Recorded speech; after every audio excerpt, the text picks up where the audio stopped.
दीपक प्रकाश को मंत्री बनाने के लिए उपेंद्र कुशवाहा को देनी होगी कुर्बानी। आरएलएम बीजेपी विलय की अटकलें तेज, होने वाला है बड़ा सियासी खेल। आरएलएम में बगावत के संकेत, क्या बीजेपी में शामिल होंगे उपेंद्र कुशवाहा? कुशवाहा के फैसले पर टिकी नजरें, एनडीए में हो सकता है बड़ा बदलाव। बिहार की राजनीति एक बार फिर बड़े बदलाव के संकेत दे रही है। इस बार चर्चा के केंद्र में है और उनकी पार्टी राष्ट्रीय लोक मोर्चा, जिनके भारतीय जनता पार्टी यानी के 7 संभावित विलय की अटकलें तेज हो रही है। सियासी गलियारों में चर्चा जोरों पर है कि आने वाले दिनों में बिहार का राजनीतिक समीकरण पूरी तरह बदल सकता है। दरअसल राज्य में नई सरकार के गठन और के नेतृत्व में संभावित मंत्रिमंडल विस्तार से पहले सभी राजनीतिक दल अपनी स्थिति मजबूत करने में जुटे हुए हैं। इसी कड़ी में भाजपा भी अपने सहयोगियों और छोटे दलों के साथ लेकर आगे बढ़ने की रणनीति पर काम कर रही है। सूत्रों की माने तो भाजपा और आरएलएम के बीच बातचीत का दौर शुरू हो चुका है और इस बातचीत में पार्टी विलय तक की चर्चा सामने आ रही है। सबसे दिलचस्प पहलू ये है कि संभावित विलय प्रस्ताव में उपेंद्र कुशवाहा के बेटे की राजनीतिक भविष्य को लेकर भी आश्वासन दिए जाने की बात कही जा रही है। खबरों के मुताबिक उन्हें बिहार विधान परिषद की सीट और मंत्री पद में निरंतरता का भरोसा दिया जा सकता है।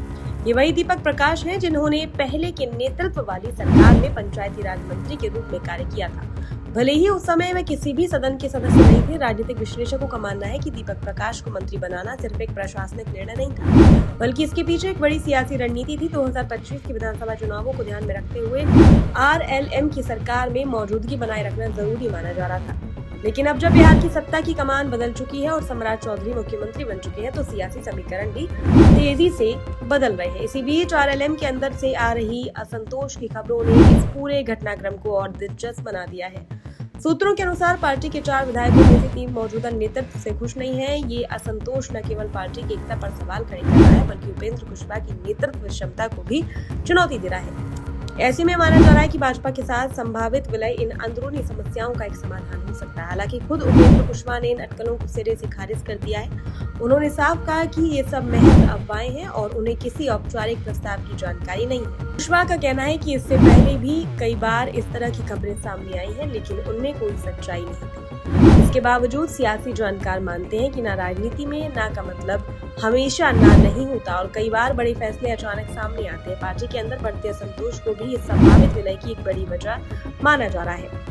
खासकर वे नेता जो खुद को मंत्री पद का दावेदार मानते थे, वह दीपक प्रकाश को प्राथमिकता दिए जाने से नाराज बताए जा रहे हैं। नेताओं को उम्मीद थी कि इस बार मंत्रिमंडल विस्तार में उन्हें मौका मिलेगा, लेकिन अगर ऐसा नहीं होता तो पार्टी में टूट की संभावना से भी इनकार नहीं किया जा सकता।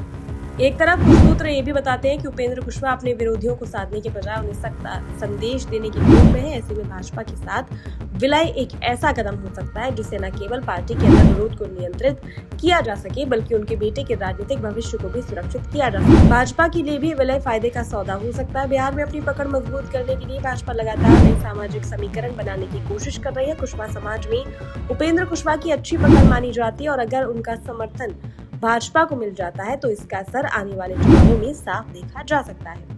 अब सबकी नजरें आने वाले मंत्रिमंडल विस्तार पर टिकी है। माना जा रहा है कि इसी के बाद ये साफ हो पाएगा कि आरएलएम और भाजपा के बीच संबंध किस दिशा में जा रहे हैं। अगर दीपक प्रकाश को मंत्री पद में बनाए रखा जाता है या उन्हें नई जिम्मेदारी दी जाती है, ये संकेत हो सकता है कि दोनों दलों के बीच अंदर खाने कुछ बड़ा पकड़ा है। फिलहाल ये कहना जल्दबाजी होगी कि आरएलएम का भाजपा में विलय होगा या नहीं, लेकिन इतना जरूर है कि बिहार की राजनीति एक बार फिर बदलाव के मुहाने पर खड़ी है। आने वाले दिनों में लिए गए फैसले न केवल इन दलों का भविष्य तय करेंगे, बल्कि पूरे राज्य के राजनीतिक परिदृश्य को भी प्रभावित करेंगे।